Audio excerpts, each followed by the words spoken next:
Hey everybody, welcome to this episode of Jeff and Paper Gary. It is Sunday, January 18th. Very cold outside today here in Oklahoma, so I've got the little space heater going as usual this time of year and getting back into the continuing story of the horizontal stabilizer. So yesterday was a good day, got some rivets successfully bucked after many attempts of unsuccessfully bucking rivets. So a lot of rivets, installation, drilling, removal, and reinstallation, but finally got to a product that I can be pleased with. And now moving on to more bucking of rivets. So wish me luck, hang out, and let's see what we learn.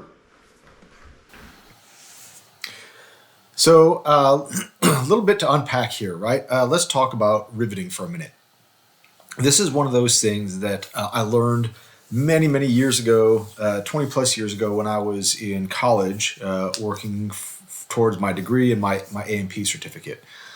And I was fairly proficient at it back then, and that's the last time that I really did it before starting this airplane build project. So even though I worked for a few years as a mechanic, I was mostly with, wrenches and engines and hydraulic systems and avionic systems, never doing sheet metal work or sheet metal repair. Just was not the kind of work that was available to me.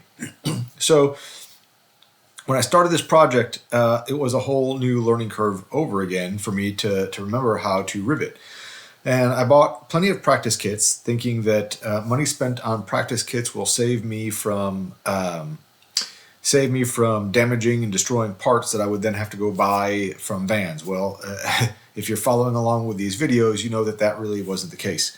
However, to be fair, I don't think I destroyed or ruined any parts due to riveting or my lack of ability in riveting. I ruined parts for other reasons.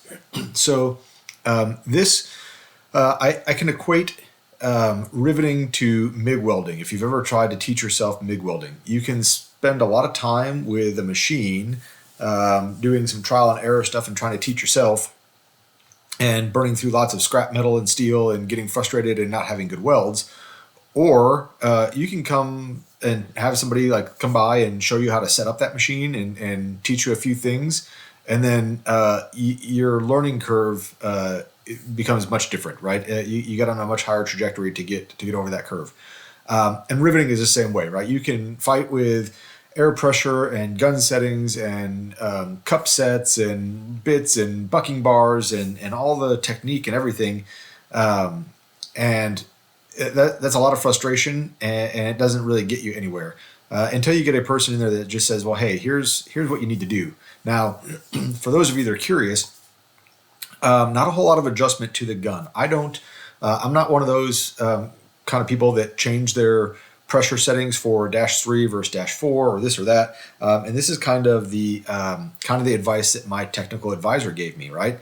I've mentioned my technical advisor before. He has built 8 Vans airplanes. He's about to start his 9th. So when he tells me something, I tend to listen because he's got gobs of experience. And he said, well, he just leaves the pressure setting all the time at 90 PSI, and it's just a matter of time of how long he bucks a rivet, right? A -3, which is a smaller diameter rivet than the -4, will just take a little bit less, so it's a little bit quicker process. One of the things, and I've kind of beat this one to the ground, I've said this so many times, we've talked about it, is the very minimal or light pressure to put on the shop side of the rivet, that is the tail end that you're going to be bucking. Any more than just a slight touch with the bucking bar causes you to push the rivet back through the hole towards the rivet gun, and then it kind of bucks when it's halfway in the hole, and then you got to go drill that one out and start over. So just really gently on that bucking bar. Now, from the assembly itself, right, getting into the actual airplane part here, there wasn't anything that was too terribly challenging about this, to be honest with you. It took a lot of work to get here, so a lot of putting together parts and then taking parts apart and deburring and measuring and drilling new holes and max drilling and putting things apart. And so there's a lot of that back and forth process. But once you get to this portion, it's pretty easy. I'd say the most difficult part of this really was just getting the ribs down into the leading edge of this thing, where you kind of have to spread that skin open a little bit and get the rib in place and kind of hold it there with one hand while you wiggle a cleco in from the other side. So for one person, that's a little difficult, but not anything terrible. So with that, you just go through the process of pulling out a cleco and putting in your rivet and bucking that rivet. And then, every once in a while, one of these things isn't going to go right, especially if you're new to this. And I would just take a Sharpie, my fine point Sharpie, and circle that one and keep going. And then when I was done, I went back to the circle ones and I'd evaluate, is this one that I need to go drill out and replace or not? So that's kind of the process that I followed. In the previous video, you saw the first rib that went in, and I think it is, I think it's the 707. I think it's the 707 and 708 is the leading edge, and then the aft mid rib, if you will, that one in the middle there. Those were the hardest ones while I was still trying to get the rivets, still learning still climbing the rivet curve, if you will. Where I had to drill out a lot of rivets and put them in. It took me a long time to just get the 12 rivets or so that were in there. But after that, things started to work much better. My confidence, of course, increased as I had more and more successful riveting. And I became very proficient at drilling out the rivets, so I wasn't so concerned when I made a mistake.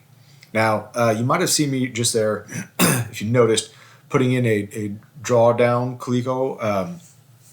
There's a different type of calico that has a threaded insert in there, and you can really put a lot of force on there. And those things are pretty handy. You should have a set of those things. If you don't, highly suggest that you go get one. I got mine from Brown Tool, and they're a really nice set.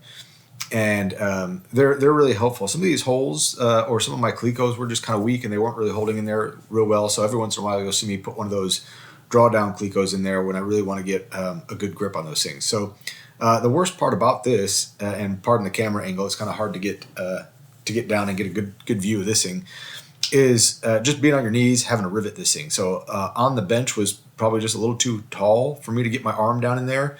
On the floor was much easier to get in there and access from that point, but it is a little rough on the back. Now, I will say, and you might see this in subsequent videos, you're watching the way this whole thing goes together, right? So the front spars get riveted together with the 810 and the 814 angle brackets that we bent a long time ago. And then this becomes one piece, right? And that'll come into play a little bit later. Right now I want to point out specifically what I'm doing here with this tape around here. This is once again a rivet that went kind of bad, and I got kind of on the side of the rivet somehow. I think my rivet gun may have slipped, and I deformed the head of that rivet to the point where I couldn't drill straight on there. So I had to get the Dremel tool out a little bit there, file it smooth or sand it smooth, so that I can get a nice flat surface so I could drill it out. And it came out with no problem. I just put a little bit of tape on there to help protect the skin. So all in all, this thing went together pretty well. I was pretty happy with the progress. Again, aside from having to redo a few rivets, nothing too substantial. Now there is, trying to remember, I think when you get down inside here, there are 2 rivets, nope, make that 3 rivets that are your pulled rivets that connect the 707 and the 707 and the 708 ribs to the spar. So that one leading edge rib then is the spar, then is the 708 rib, and there's 3 rivets in there that are pulled rivets. Not a big deal. Get your hand squeezing rivet gun, because the pneumatic one is not going to fit down inside there, and just go pop those things in. There is a little bit. I found that if I take a 1/4 inch drive, maybe a 6 or 8 inch extension, and put a very small deep well socket on there, it works really nice to help get the rivet down inside the hole, because it needs a little bit of force, and that's kind of hard to do with when you have your manual or hand squeezing rivet gun in there. But overall, that works pretty well. So nothing to be real concerned with there.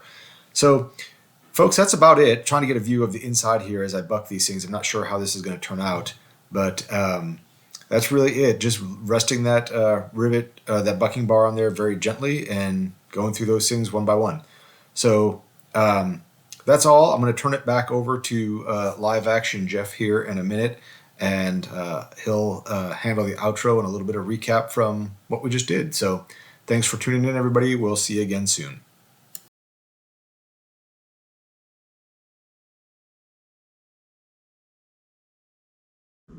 Well, everyone, I'm happy to report a pretty good day of riveting today.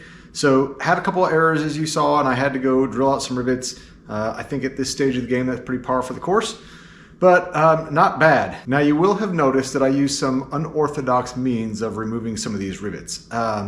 First of all, the hacksaw blade, or the obstruction saw is what that's called, right? A handle on a hacksaw blade where it sticks out.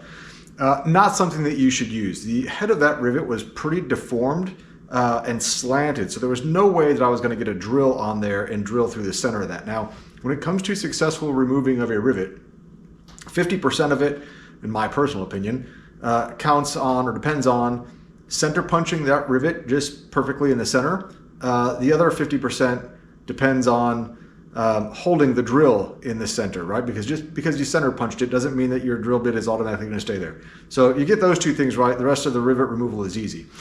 I did use the obstruction saw, and I taped off the area and was very, very, very careful, going very slowly to get that off of there, and then use the Dremel to the point where I could get a nice flat surface. Now, by the time I got there, there was just a little bit of rivet head left remaining, and I went inside, grabbed a big magnifying glass, and was able to see and used the wood chisel. Again, not a tool you should ever have to use for rivet removal, but you've seen me use it. It's great if you're very careful and can get in there and just grab the edge of that rivet head and shear it off without hitting your skin, without doing any damage. So those two tools, while unorthodox, if used properly, can help you when rivet removal goes very sideways.